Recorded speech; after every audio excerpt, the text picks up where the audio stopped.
ಮಕ್ಕಳೇ, ಇಂದಿನ ತರಗತಿಯಲ್ಲಿ ನಾವು ನಿಮ್ಮ ಪಠ್ಯಪುಸ್ತಕದ ಭಾಗ 1 3ನೇ ಅಧ್ಯಾಯ ರೇಖೆಗಳು ಮತ್ತು ಕೋನಗಳು ಎಂಬ ಪಾಠ ಬಗ್ಗೆ ತಿಳ್ಕೊಳ್ಳೋಣ.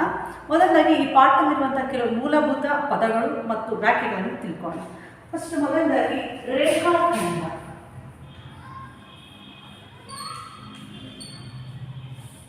ನೋಡಿ, ರೇಖಾಖಂಡ ಅಂದ್ರೇನು? ರೇಖಾಖಂಡ ಅಂತಂದ್ರೆ 2 ಅಂತ್ಯ ಬಿಂದುಗಳನ್ನು ಹೊಂದಿರುವಂತಹ ಒಂದು ಸರಳ ರೇಖೆ. ಈ ಬಿಂದುಗಳಿಗೆ ಎ ಬಿ ಅಂತ ಕೊಟ್ಟರೆ ಆ ಎ ಬಿಯನ್ನು ಏನಂತ ಕರಿತೀವಿ?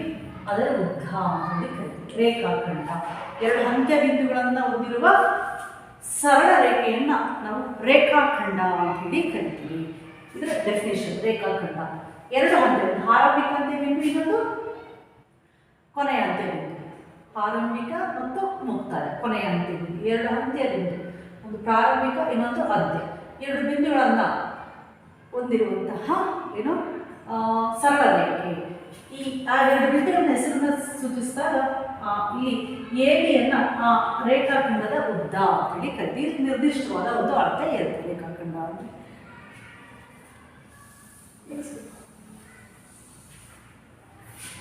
ಕಿರಣ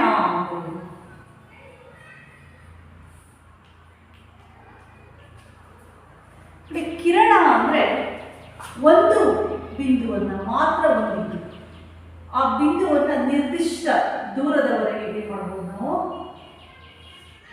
ವೃದ್ಧಿಸಬಹುದು. ಇದನ್ನು ನಾವು ಕಿರಣ, ಬಾಣದ ಇಲ್ಲಿ ಒಂದು ಆರಂಭಿಕ ಬಿಂದು ಇರುತ್ತೆ. ಒಂದು ಆರಂಭಿಕ ಬಿಂದು ಇದ್ದು ಅದು ಯಾವ ಡೈರೆಕ್ಷನ್, ಇನ್ನೊಂದು ದಿಕ್ಕಿನಲ್ಲಿ ಅದೇನಾಗುತ್ತೆ ನಿರ್ದಿಷ್ಟವಾಗಿ ವೃದ್ಧಿಸುವಂತಹ ಒಂದು ರೇಖೆಯನ್ನು ನಾವೇನಂತ ಸರಳ ರೇಖೆಯನ್ನು ಏನಂತ ಕರಿತೀವಿ? ಕಿರಣ ಅಂತ ಹೇಳಿ ಕರಿತೀವಿ.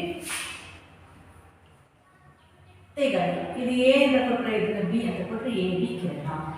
ಎ ಬಿ ಅನ್ನೋದು ಕಿರಣ ಒಂದಿಂದ ಪ್ರಾರಂಭವಾಗಿ ಇನ್ನೊಂದು ಬಿಂದುವಿನಲ್ಲಿ ಇದು ನಿರ್ದಿಷ್ಟವಾಗಿ ಮುಂದುವರಿತಾ ಇದೆ. ಇದನ್ನ ಏನಂತ ಕರಿತೀವಿ? ಕಿರಣ ಅಂತ ಹೇಳಿ ಕರಿತೀವಿ.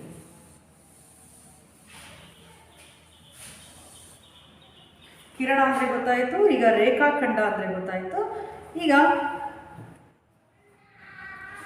ಏಕರೇಖಾಗತ ಬಿಂದು ಅಂದರೆ ಅಂತ ತಿಳ್ಕೊಳ್ಳೋಣ. ಏಕರೇಖಾಗತ ಬಿಂದು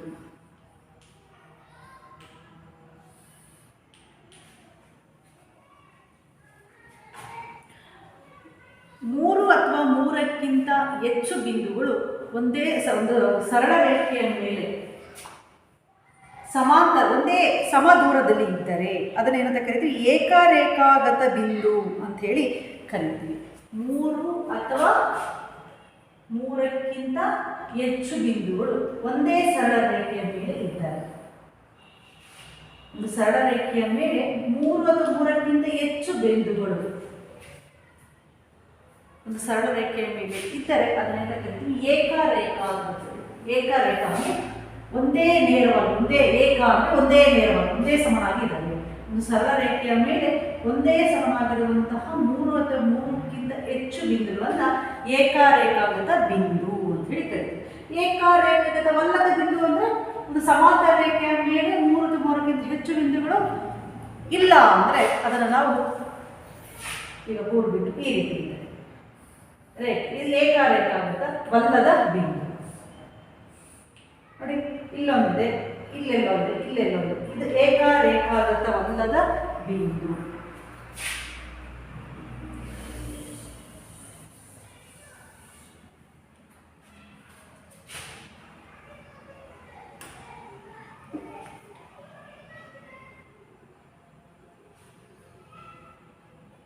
ಈಗ ನಾವು ಕೋನಗಳ ಬಗ್ಗೆ ತಿಳ್ಕೊಳ್ಳೋಣ.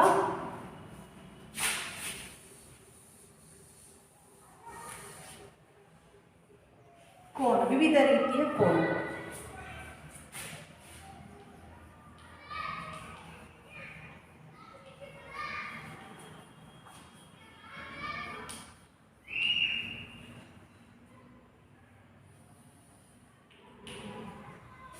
ಮೊದಲನೇದಾಗಿ ಲಘು ಕೋನ. ಇಲ್ಲಿ ಲಘು ಕೋನ ಅಂದರೆ 0 ಡಿಗ್ರಿಗಿಂತ ಹೆಚ್ಚು. 0 ಡಿಗ್ರಿಗಿಂತ ಹೆಚ್ಚು. ಈ ಒಂದು ಲಘು ಕೋನವನ್ನು ನಾನು ಎ ಅಂತ ಕೊಟ್ಟಿದ್ದೀನಿ. ಒಂದು ಕೋನವನ್ನು ಎ ಅಂತ ಕೊಟ್ಟಿದ್ದೀನಿ. ಈ ಕೋನ 0 ಡಿಗ್ರಿಗಿಂತ ಜಾಸ್ತಿ, 180 ಡಿಗ್ರಿಗಿಂತ ಕಡಿಮೆ, 180ಕ್ಕಿಂತ ಚಿಕ್ಕದು, 0 ಡಿಗ್ರಿಗಿಂತ ದೊಡ್ಡದು ಆಗಿರುವ ಕೋನವನ್ನು ಲಘು ಕೋನ ಅಂತ ಹೇಳಿ ಕರೀತೀವಿ. ಒಂದು ಕೋನ, ಆ ಕೋನ ನನಗೆ ಎ ಅಂತ ತಗೊಂಡಿದ್ದೀನಿ, ಯಾವ ಅಕ್ಷರ ಬೇಕು ಅಂದ್ಕೊಳ್ಬೋದು. ಆ ಒಂದು ಕೋನವು 0 ಡಿಗ್ರಿಗಿಂತ ಜಾಸ್ತಿ, 180ಕ್ಕಿಂತ ಕಡಿಮೆ ಇದ್ದರೆ ಆ ಕೋನವನ್ನು ಲಘು ಕೋನ. ಒಂದು ಕೋನವು 0 ಡಿಗ್ರಿ ಮತ್ತು 90 ಡಿಗ್ರಿ 0 ಡಿಗ್ರಿಗಿಂತ ಜಾಸ್ತಿ, 90 ಡಿಗ್ರಿಗಿಂತ ಕಮ್ಮಿ, ಇವೆರಡರ ನಡುವೆ ಇರುವ ಕೋನವನ್ನು ನಾವು ಲಘು ಕೋನ ಅಂತೇಳಿ ಕರೀತೀವಿ. ಎರಡನೇದು ಲಂಬ ಕೋನ.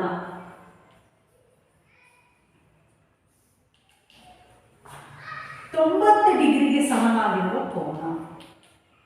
90 ಡಿಗ್ರಿಗೆ ಸಮನಾಗಿರುವ ಕೋನ. ಈ ಕ್ಯಾಪ್ ಕೋನವನ್ನು ಸೂಚಿಸುತ್ತೆ, ಕ್ಯಾಪ್ ಮೂಲಕ ಸೂಚಿಸ್ತೀವಿ, ಅಥವಾ ಹಾಗೆ ಈ ರೀತಿ ಬೇಕಾದ್ರೂ ಕೋನವನ್ನು ಸೂಚಿಸಬಹುದು. 90 ಡಿಗ್ರಿಗೆ ಸಮನಾಗಿರುವ ಕೋನವನ್ನು ಲಂಬ ಕೋನ ಅಂತ ಹೇಳಿ ಕರಿತೀವಿ.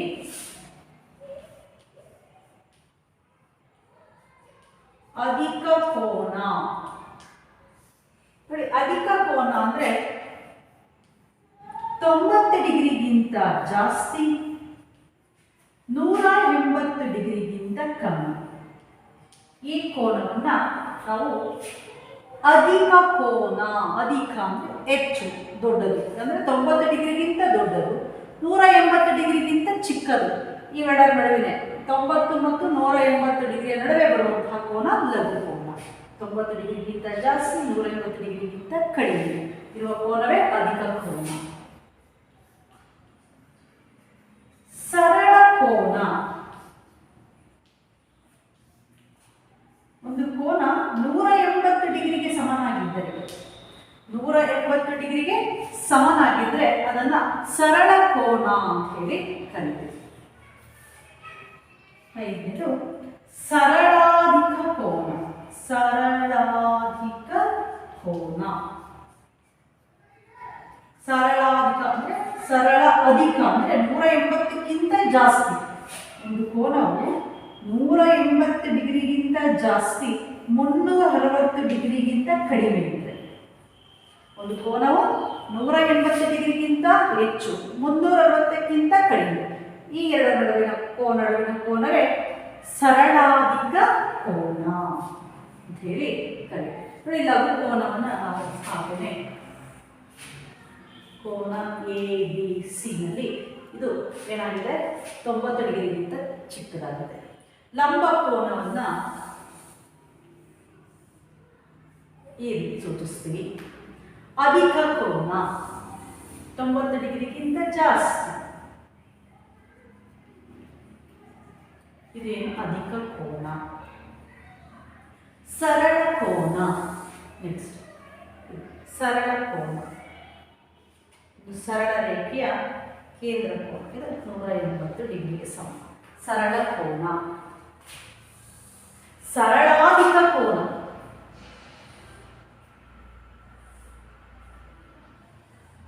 ಸರಳಾಧಿಕ ಕೋನ ಇಲ್ಲಿಂದ ಇಲ್ಲಿಗೆ 180 ಇದ್ರೆ 180ಕ್ಕಿಂತ ಜಾಸ್ತಿ, 360. ಟೋಟಲ್ ಎಷ್ಟಿರುತ್ತೆ? 360 ಇರುತ್ತೆ. 180ಕ್ಕಿಂತ ಜಾಸ್ತಿ, 360ಕ್ಕಿಂತ ಕಡಿಮೆ. ಈ ಕೋನವನ್ನು ಸರಳಾಧಿಕ ಕೋನ. ಸೊ ಈ ರೀತಿ ಕೋನಗಳನ್ನು ನಾವು ಚಿತ್ರದ ಮೂಲಕ ಬರೆಯುತ್ತೇವೆ. ವಿವಿಧ ರೀತಿಯ ಕೋನಗಳು.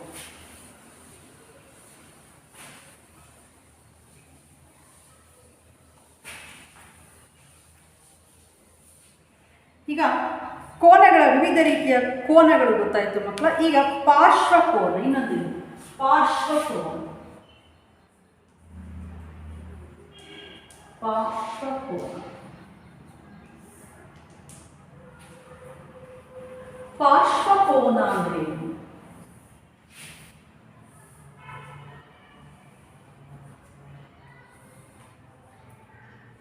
ಎ ಬಿ ಸಿ ಅಂತ ತಗೊಂಡ್ರೆ ನೋಡಿ, ಇಲ್ಲಿ ಬಿ ಅನ್ನೋದು ಈ ಬಿ ಅನ್ನೋದು 2 3 ರೇಖೆಗೂ ಸಾಮಾನ್ಯ ಶೃಂಗ. ಒಂದೇ ಸಾಮಾನ್ಯ ಶೃಂಗ, ಒಂದು ಸಾಮಾನ್ಯ ಶೃಂಗ ಮತ್ತು ಒಂದು ಸಾಮಾನ್ಯ ಭಾವ. ಇದಕ್ಕೂ ಎರಡಕ್ಕೂ ಒಂದೇ ಸಾಮಾನ್ಯ ಭಾವವನ್ನು ಹೊಂದಿರುವ ಮತ್ತು ಸಾಮಾನ್ಯವಲ್ಲದ ಬಾಹುಗಳ ಅಂದರೆ ಒಂದು ಸಾಮಾನ್ಯ ಶೃಂಗ ಮತ್ತು ಒಂದು ಸಾಮಾನ್ಯ ಬಾಹುವನ್ನು ಹೊಂದಿದ್ದು, ಆ ಸಾಮಾನ್ಯವಲ್ಲದ ಬಾಹುಗಳನ್ನು ಈ ಸಾಮಾನ್ಯ ಬಾಹುವಿನ ಎರಡೂ ಪಾರ್ಶ್ವದಲ್ಲಿ ಉಂಟಾಗುವ ಕೋನವೇ ಪಾರ್ಶ್ವಕೋನ ಅಂತ ಹೇಳಿ ಕರಿತೀವಿ. ಏನು ಪಾರ್ಶ್ವಕೋನ ಅಂದರೆ ಒಂದೇ ಸಾಮಾನ್ಯ ಶೃಂಗ ಮತ್ತು ಒಂದು ಸಾಮಾನ್ಯ ಬಾಹು, ಸಾಮಾನ್ಯವಲ್ಲದ ಎರಡು ಬಾಹುಗಳು ಸಾಮಾನ್ಯ ಬಾಹುವಿನ ವಿವಿಧ ಕಡೆ ಇದ್ದಾಗ. ಇನ್ನೊಂದ್ಸತಿ ಬಗ್ಗೆ ಬರೀತೀನಿ ಡೆಫಿನಿಷನ್ನು. ಒಂದು ಸಾಮಾನ್ಯ ಶೃಂಗ, ಈ ಚಿತ್ರದಲ್ಲಿ ಸಾಮಾನ್ಯ ಶೃಂಗ ಯಾವುದು? ಬಿ. ಒಂದು ಸಾಮಾನ್ಯ ಬಾಹು ಮತ್ತು ಸಾಮಾನ್ಯವಲ್ಲದ, ಈ ಸಾಮಾನ್ಯವಲ್ಲದ ಎರಡು ಬಾಹುಗಳು ಇದೇ ಬೇರೆ ಕಡೆ ಅದೇ ಬೇರೆ. ಸಾಮಾನ್ಯವಲ್ಲದ ಎರಡು ಬಾಹುಗಳ ಸಾಮಾನ್ಯವಲ್ಲದ ಎರಡು ಬಾಹುಗಳ ನಡುವೆ ಸಾಮಾನ್ಯ ಬಾಹುವಿನ ವಿವಿಧ ಕಡೆ, ಸಾಮಾನ್ಯವಲ್ಲದ ಎರಡು ಬಾಹುಗಳನ್ನು ಸಾಮಾನ್ಯ ಬಾಹುವಿನ ವಿವಿಧ ಕಡೆ ಉಂಟಾಗುವ ಕೋನಗಳನ್ನು ಪಾರ್ಶ್ವಕೋನಗಳು ಎನ್ನುತ್ತೇವೆ.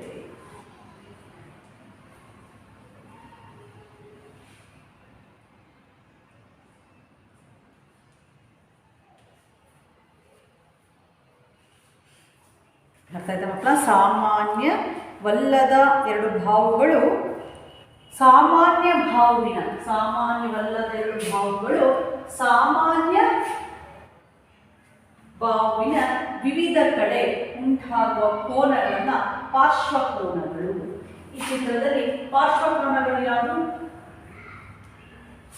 ಕೋನ ABD ಮತ್ತು ಕೋನ DBC. ಕೋನ ABD ಅನ್ನೋದು, ಇನ್ನೊಂದು ಕೋನ DBC. ಈ ಎರಡು ಕೋನವನ್ನು ಪಾರ್ಶ್ವಕೋನ, ಪಕ್ಕ ಇರುವ. ಯಾವುದಕ್ಕೆ ಪಕ್ಕವಾಗಿದೆ? ಸಾಮಾನ್ಯ ಬಾಹುವಿನ ವಿವಿಧ ಕಡೆ ಉಂಟಾಗುವ ಸಾಮಾನ್ಯವಲ್ಲದ ಬಾಹುಗಳ ನಡುವೆ ಸಾಮಾನ್ಯ ಬಾಹುವಿನ ವಿವಿಧ ಕಡೆ ಉಂಟಾಗುವ ಮತ್ತು ಒಂದೇ ಶೃಂಗವನ್ನು ಹೊಂದಿರುವ ಎರಡು ಕೋನಗಳನ್ನು ಪಾರ್ಶ್ವಕೋನಗಳು ಅಂತ ಹೇಳಿ ಕರಿತೀವಿ.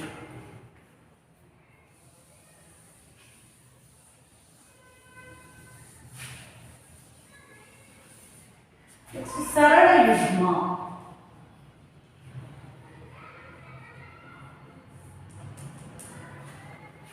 ಎರಡು ಪಾರ್ಶ್ವಕೋನಗಳ ಮೊತ್ತವು ಸರಳ ರೇಖೆಯ ಮೇಲೆ ಉಂಟಾಗುವ ಒಂದು ಸರಳ ರೇಖೆಯ ಮೇಲೆ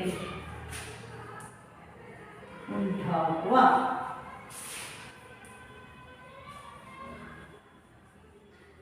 ಎರಡು ಪಾರ್ಶ್ವ ಕೋನಗಳ ಮೊತ್ತ 180 ಡಿಗ್ರಿ ಇದ್ದರೆ ಅದನ್ನು ಸರಳ ಯುಗ್ಮ ಎನ್ನುತ್ತೆ. ಸರಳ ಯುಗ್ಮ ಅಂದರೆ ಈ ಪಾರ್ಶ್ವಕೋನಗಳು ಎಲ್ಲಿ ಉಂಟಾಗಿರಬೇಕು? ಒಂದು ಸರಳ ರೇಖೆ ಮೇಲೆ ಆ ಒಂದು ಸರಳ ರೇಖೆಯ ಮೇಲೆ ಒಂದು ಕಿರಣ ನಿಂತಾಗ ಆ ಕಿರಣ ಹೀಗಾರು ನಿಂತ್ಕೋಬಹುದು ಅಥವಾ ಹೀಗಾರು ನಿಂತ್ಕೋಬಹುದು ಅಥವಾ ಹೀಗಾರು ನಿಂತು ಅಲ್ಲಿ ಉಂಟಾಗುವ ಪಾರ್ಶ್ವಕೋನಗಳ ಮೊತ್ತ, ಇವುಗಳ ಮೊತ್ತ ಏನಾಗಿರಬೇಕು 180 ಡಿಗ್ರಿ. ಅಂದರೆ ಕೋನ ಎ ಬಿ ಸಿ ಚಿತ್ರದಲ್ಲಿ ಪ್ಲಸ್ ಕೋನ C B D is equal to 180 degree ಇದೆ. ಈ ಕೋನ ಮತ್ತು ಈ ಕೋನ ಪಾರ್ಶ್ವಕೋನ ಸಾಮಾನ್ಯ ಬಾಹುವಿನ ಉಭಯ ಭಾಗದಲ್ಲಿ ಉಂಟಾಗುವ ಕೋನಗಳ ಮೊತ್ತ 180 ಡಿಗ್ರಿ ಇದ್ದರೆ ಅದನ್ನು ಎಂತ ಕರಿತೀವಿ? ಸರಳ ಯುಗ್ಮ ಅಂತ ಹೇಳಿ ಕರಿತೀವಿ.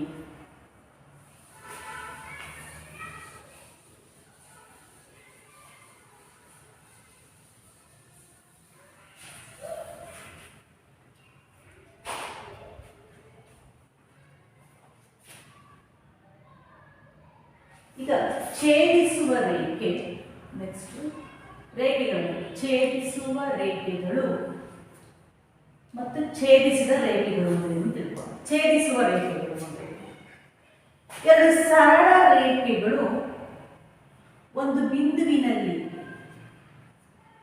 ಕತ್ತರಿಸಿದಾಗ ಅವುಗಳನ್ನು ಕರಿತೀವಿ ಛೇದಿಸುವ ರೇಖೆ. ಈಗ ಎ ಬಿ ಅನ್ನೋದೊಂದು ಸರಳ ರೇಖೆ, ಸಿ ಡಿ ಅನ್ನೋದೊಂದು ಸರಳ ರೇಖೆ. ಒಂದು ಬಿಂದುವಿನಲ್ಲಿ ಏನಾಗುತ್ತೆ, ಒಂದಕ್ಕೊಂದು ಪರಸ್ಪರ ಕತ್ತರಿಸುತ್ತವೆ. ಇವುಗಳನ್ನು ಏನಂತ ಕರಿತೀವಿ? ಛೇದಿಸುವ ರೇಖೆಗಳು. ಈ ಛೇದಿಸುವ ರೇಖೆಗಳ ಅಭಿಮುಖ ಶೃಂಗದಲ್ಲಿ ಉಂಟಾಗುವ ಕೋನಗಳನ್ನು ಶೃಂಗಾಭಿಮುಖ ಕೋನಗಳು ಅಂತ ಕರೀತೀವಿ. ನೋಡಿ, ಈ ಶೃಂಗಕ್ಕೆ ಅಭಿಮುಖವಾಗಿರುವ ಈ ಶೃಂಗ, ಇದನ್ನ ಶೃಂಗಾಭಿಮುಖ ಕೋನಗಳು ಯಾವಾಗಲೂ ಸಮಾನ.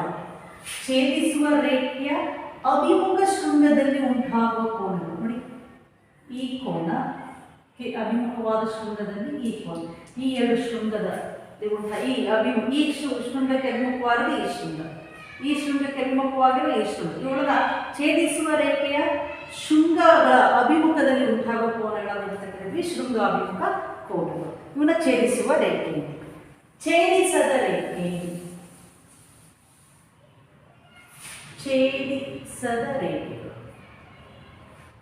ಛೇದಿಸದ ರೇಖೆಗಳು ಎರಡು ಸರಳ ರೇಖೆಗಳು ಪರಸ್ಪರ ಎಲ್ಲೂ ಕೂಡ ಏನಾಗಲ್ಲ, ಛೇದಿಸಲ್ಲ, ಒಂದಕ್ಕೊಂದು ಕತ್ತರಿಸೋದಿಲ್ಲ. ಎಷ್ಟೇ ನೀವು ಎರಡು ಬಿಂದುಗಳು, ಅಂತ್ಯ ಬಿಂದುಗಳನ್ನು, ಎರಡು ಬಿಂದುಗಳನ್ನು, ಆರಂಭಿಕ ನರವಾಯಿತು ಅಂತ್ಯ ಬಿಂದು, ಎರಡೂ ಬಿಂದುಗಳನ್ನು ನೀವು ಅನಿರ್ದಿಷ್ಟವಾಗಿ ವಿಸ್ತರಿಸಿದ್ರು ಕೂಡ ಅದೆಲ್ಲೂ ಕೂಡ ಕೂಡೋದಿಲ್ಲ. ಅಂತಹ ರೇಖೆಗಳನ್ನು ಛೇದಿಸದ ರೇಖೆಗಳು ಅಂತೀವಿ. ಅದನ್ನು ಸಮಾಂತರ ರೇಖೆ ಅಂತಲೂ ಕೂಡ ಕರಿತೀವಿ. ಸಮಾಂತರ ರೇಖೆಗಳು, ಸಮಾಂತರ ರೇಖೆಗಳು ಒಂದು ಛೇದಿಸದ ರೇಖೆಗಳಾಗಿದ್ದು ಇವುಗಳ ಸರಳ ರೇಖೆಯ ಮೇಲಿನ ಬಿಂದುಗಳ, ಈ ಸರಳ ರೇಖೆಯ ಮೇಲಿನ ಬಿಂದುಗಳ ನಡುವಿನ ದೂರ, ಈ ಎರಡು ರೇಖೆಗಳ ನಡುವಿನ ಅಂತರ ಏನಾಗಿರುತ್ತೆ, ಸಮವಾಗಿರುತ್ತೆ. ಈ ಎರಡು ಸರಳ ರೇಖೆಗಳ ನಡುವಿನ ಅಂತರ, ಪ್ರತಿ ಬಿಂದುಗಳ ನಡುವಿನ ಅಂತರ ಸಮನಾಗಿದ್ದು ಆ ಬಿಂದುಗಳ ನಡುವಿನ ದೂರವು ಕೂಡ ಏನಾಗಿರುತ್ತೆ, ಲಂಬ ದೂರ ಕೂಡ ಏನಾಗಿರುತ್ತೆ, ಸಮನಾಗಿರುತ್ತೆ. ಇಲ್ಲೊಂದು ಬಿಂದು ಇದ್ರೆ ಅವುಗಳ ನಡುವಿನ ಲಂಬ ದೂರ, ಪ್ರತಿಯೊಂದು ಬಿಂದುವಿನ ಲಂಬ ದೂರ ಇವೇನಾಗಿರುತ್ತೆ, ಸಮನಾಗಿರುವ ಎರಡು ಸರಳ ರೇಖೆಗಳ ನಡುವಿನ ಬಿಂದುಗಳ ನಡುವಿನ ದೂರವು ಲಂಬವಾಗಿದ್ದು ಅಥವಾ ಲಂಬ ದೂರವು ಸಮನಾಗಿರುವ ಎರಡು ರೇಖೆಗಳನ್ನು ಛೇದಿಸದ ರೇಖೆಗಳು, ಸಮಾಂತರ ರೇಖೆಗಳು. ಲಂಬ ದೂರ ಸಮನಾಗಿರುತ್ತೆ, ಸಮ ಅಂತರದಲ್ಲಿ ಎರಡು ರೇಖೆಗಳು ಇರುವಂತಹ ಛೇದಿಸದ ರೇಖೆಗಳು. ಸಮಾಂತರ ರೇಖೆಗಳು ಛೇದಿಸದ ರೇಖೆಗಳಾಗಿದ್ದು ಅವುಗಳ ಆ ಎರಡು ರೇಖೆಗಳ ಮೇಲಿನ ಬಿಂದುಗಳ ನಡುವಿನ ಲಂಬ ದೂರವು ಸಮನಾಗಿರುತ್ತವೆ ಮತ್ತು ಆ ಎರಡು ಬಿಂದುಗಳ ನಡುವಿನ ಅಂತರ ಸಮನಾಗಿರುವ ರೇಖೆಗಳನ್ನು ಅಂತ ಕರಿತೀವಿ ಸಮಾಂತರ ರೇಖೆಗಳು ಅಂತೇಳಿ ಕರಿತೀವಿ. ಎಷ್ಟೇ ಉದ್ದ ಹೇಳಿದ್ರು ಕೂಡ ಅವು ಪರಸ್ಪರ ಛೇದಿಸಲ್ಲ. ನೀವು ರೈಲ್ವೆ ಟ್ರ್ಯಾಕ್ ನೋಡಿದ್ದೀರಲ್ವ, ಮತ್ತು ಮನೆಗಳಲ್ಲಿ ಕಿಟಕಿಗಳ ನಡುವೆ ಸರಳಗಳನ್ನು ಹಾಕಿರ್ತಾರಲ್ವ, ಆ ಸರಳಗಳ ಪ್ರತಿ ನೋಡಿ ಎರಡು ಸರಳಗಳ ನಡುವಿನ ದೂರ ಏನಾಗಿರುತ್ತೆ, ಬಿಂದುಗಳ ನಡುವಿನ ದೂರ ಏನಾಗಿರುತ್ತೆ, ಸಮನಾಗಿರುತ್ತೆ, ಅಂತರ ಸಮನಾಗಿರುತ್ತೆ. ಅಂತಹ ರೇಖೆಗಳನ್ನು ಸಮಾಂತರ ರೇಖೆಗಳು ಅಂತ ಹೇಳಿ ಕರಿತೀವಿ. ಈಗ ನಮಗೆ ಸರಳ ರೇಖೆ ಅಂದರೆ ಗೊತ್ತಾಯಿತು, ಸರಳ ಯುಗ್ಮ ಅಂದರೆ ಗೊತ್ತಾಯಿತು, ಮತ್ತು ಸಮಾಂತರ ರೇಖೆ ಅಂದರೆ ಗೊತ್ತಾಯಿತು. ಪಾರ್ಶ್ವಕೋನಗಳು ಗೊತ್ತಾಗಿದೆ. ಛೇದಿಸದ ರೇಖೆ, ಛೇದಿಸುವ ರೇಖೆ, ಛೇದಿಸದ ರೇಖೆಗೆ ಇನ್ನೊಂದು ಹೆಸರೇನು ಸಮಾಂತರ ರೇಖೆ ಅಂತ ಹೇಳಿ ಕರಿತೀವಿ. ಈಗ ಮುಂದೆ ನೆಕ್ಸ್ಟ್ ಒಂದು ಆಧಾರ ಪ್ರತಿಜ್ಞೆ ಇದೆ. ಇದನ್ನೇ ನಾವು ಆಧಾರ ಪ್ರತಿಜ್ಞೆ ಅಂತ ಹೇಳಿ ಕರಿತೀವಿ. ಏನನ್ನ ಆಧಾರ ಪ್ರತಿಜ್ಞೆ, ಈ ಹೇಳಿಕೆಯನ್ನ ಯಾವ ಹೇಳಿಕೆ? ಎರಡು ಪಾರ್ಶ್ವಕೋನಗಳ ಮೊತ್ತ 180 ಡಿಗ್ರಿ ಆದರೆ ಆಧಾರ ಪ್ರತಿಜ್ಞೆ. ಎರಡು ಪಾರ್ಶ್ವಕೋನಗಳ ಮೊತ್ತ 180 ಡಿಗ್ರಿ ಆದರೆ ಆ ಕೋನಗಳ ಸಾಮಾನ್ಯವಲ್ಲದ ಬಾಹುಗಳು ಏನಾಗಿರ್ತವೆ? ಸರಳ ರೇಖೆಯನ್ನು ಉಂಟು ಮಾಡುತ್ತವೆ.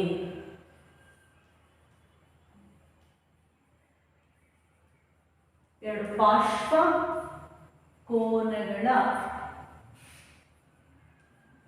ಮೊತ್ತ 180 ಡಿಗ್ರಿ ಆಗಿದ್ದರೆ ಆ ಪಾರ್ಶ್ವಕೋನಗಳು ಉಂಟು ಮಾಡುವ ಸಾಮಾನ್ಯವಲ್ಲದ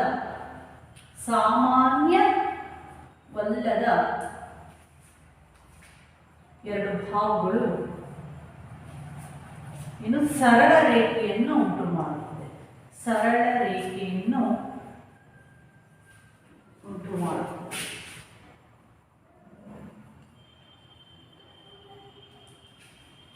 ನೋಡಿ, ಇದು ಎರಡನೇ ಆಧಾರ ಪ್ರತಿಜ್ಞೆ. ಮೊದಲನೇ ಆಧಾರ ಪ್ರತಿಜ್ಞೆ ಏನು?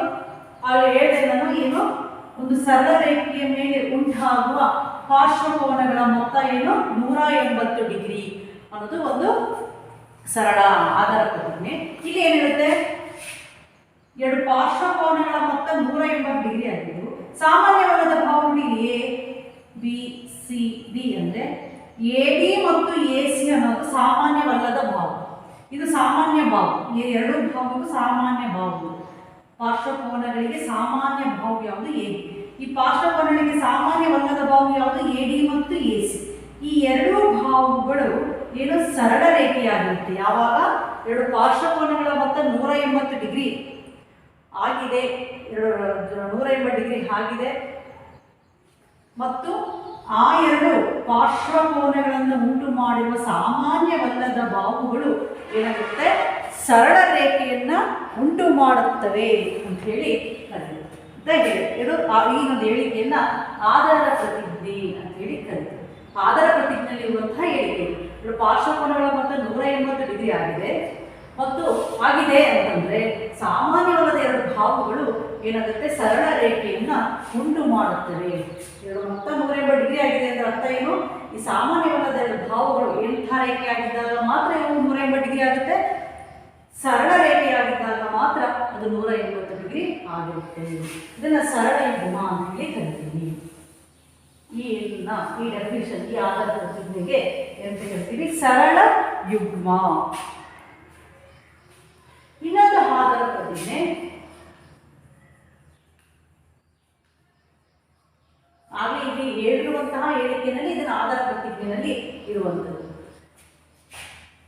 ಎರಡು ರೇಖೆಗಳು ಪರಸ್ಪರ, ಎರಡು ಸರಳ ರೇಖೆಗಳು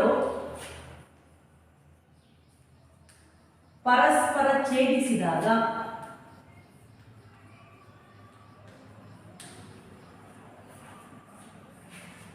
ಶೃಂಗದ ಬಿಂದುವಿನಲ್ಲಿ ಉಂಟಾಗುವ ಅಭಿಮುಖ ಕೋನಗಳು, ಶೃಂಗ ಬಿಂದುವಿನಲ್ಲಿ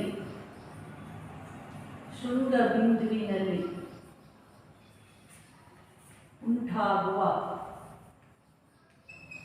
ಅಭಿಮುಖ ಕೋನಗಳನ್ನು ಶೃಂಗಾಭಿಮುಖ ಕೋನಗಳು ಎನ್ನುತ್ತೇವೆ.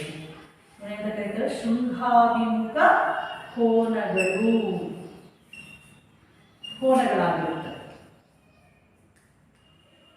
ನೋಡಿ, ಎರಡು ರೇಖೆಗಳು ಪರಸ್ಪರ, ಸರಳ ರೇಖೆಗಳು ಪರಸ್ಪರ ಛೇದಿಸಿದಾಗ ಈ ಛೇದಿಸುವ ಬಿಂದು ಇದೆಯಲ್ಲ, ಈ ಶೃಂಗ ಬಿಂದುವಿನ ಅಭಿಮುಖ ಕೋನಗಳನ್ನು ಏನಂತ ಕರಿತೀವಿ? ಶೃಂಗಾಭಿಮುಖ ಕೋನಗಳು ಅಂತ ಹೇಳಿ ಕರಿತೀವಿ. ಈಗಾಗಲೇ ಹೇಳಿದ್ದೆ ನಾನು, ಅದನ್ನ ಆಧಾರ ಪ್ರತಿಜ್ಞೆ, ಇದನ್ನು ಈ ವಾಕ್ಯವನ್ನು ಆಧಾರ ಪ್ರತಿಜ್ಞೆ 3 ಅಂತ ಹೇಳಿ ಕರಿತೀವಿ.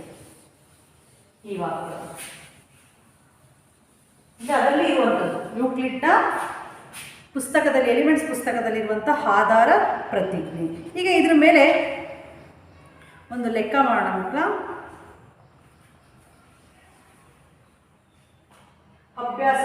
ಈ ಒಂದು ಶೃಂಗಾಭಿಮುಖ ಕೋನ, ಸರಳ ಯುಗ್ಮ, ಈ ಲಘು ಕೋನ, ಇವುಗಳ ಇದರ ಮೇಲೆ ಒಂದು ಲೆಕ್ಕ ಇದೆ. ಅಭ್ಯಾಸ 3.1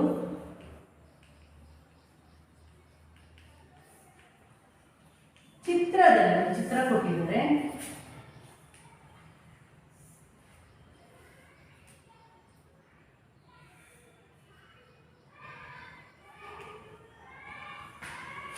C A B E D. ಚಿತ್ರದಲ್ಲಿ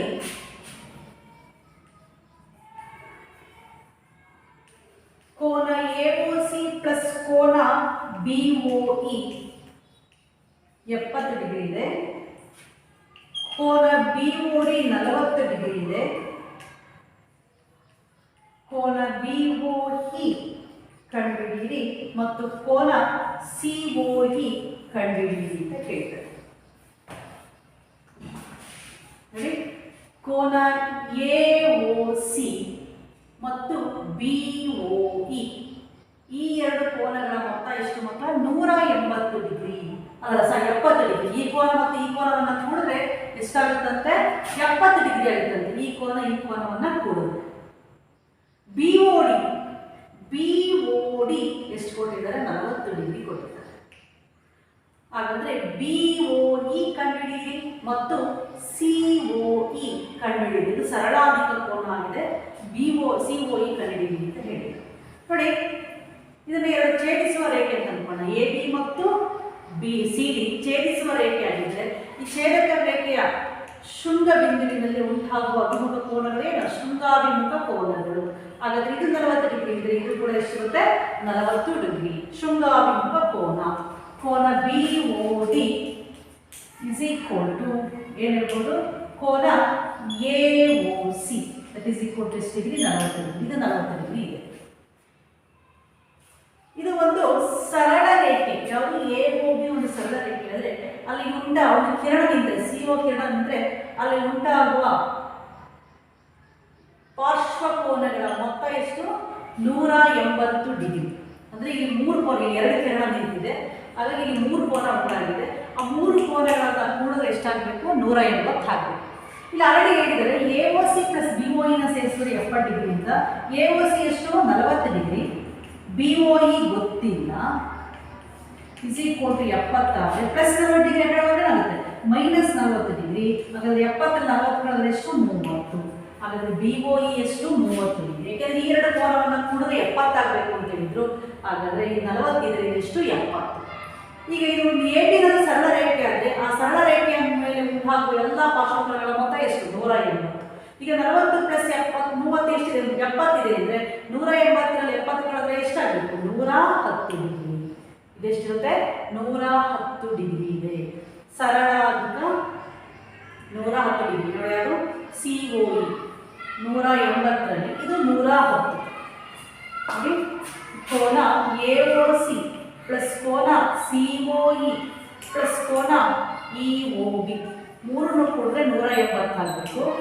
ಎಒಸಿ 40, ಸಿಒಇ ಗೊತ್ತಿಲ್ಲ, ಬಿಒಇ ಎಷ್ಟು? 30 ಆದರೆ ಎಷ್ಟಾಯಿತು? 30 plus 40 70. COE is equal to plus 70 ಕಡೆ ಹೋದರೆ ಮೈನಸ್ 70. ಹಾಗಾದರೆ ಸಿಒಇ ಇಸ್ ಈಕ್ವಲ್ ಟು ಎಷ್ಟು? 110 ಡಿಗ್ರಿ. ಈ ಸಿಒಇ ಸರಳಾಧಿಕ ಸಿಒಇ ಕಂಡುಹಿಡಿಯಿರಿ ಅಂತ ಹೇಳಿದರೆ ಸಿಒಇ ಎಷ್ಟು ಬಂತು? 110 ಡಿಗ್ರಿ ಬಂತು. ಸಿಒಇ ಸಿಕ್ತು. ಈಗ ನಾವು ಬಿಒಡಿ ಕಂಡುಹಿಡಿದ್ವಿ. ಅಲ್ಲ, ಬಿಒಡಿನ ಕಂಡುಹಿಡಿದ್ವಿಲ್ಲ. ಬಿಒಇ ಕಂಡುಹಿಡಿದು ಹೇಳಿದ್ರು. ಬಿಒಇ ಎಷ್ಟು ಬಂತು? 30. ಸಿಒಇ ಕಂಡುಹಿಡಿದು ಅಂತ ಹೇಳಿದ್ರು. ಸಿಒಇ ಎಷ್ಟು? 110. ಸೊ ಇದನ್ನು ನಾವು ಯಾವುದೋ ಒಂದು ಆಧಾರದ ಮೇಲೆ ಕಂಡುಹಿಡಿದ್ವಿ. ಶೃಂಗಾಭಿಮುಖ ಕೋನ ಮತ್ತು ಸರಳ ಯುಗ್ಮ ಆ ಎರಡು ಅಂಶವನ್ನು ತಗೊಂಡು ನಾವು ಇಲ್ಲಿ ಕೇಳಿರುವಂತಹ ಕೋನಗಳನ್ನು ಕಂಡುಹಿಡಿದ್ವಿ. ಸೊ ಇದ್ರ ಮೇಲೆ ಒಂದು ಲೆಕ್ಕವನ್ನು ಗೃಹಪಾಠಕ್ಕೆ ತಗೊಳ್ಳಿ.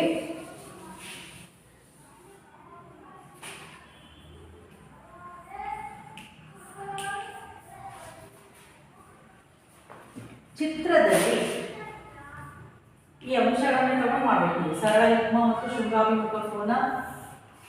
ಚಿತ್ರದಲ್ಲಿ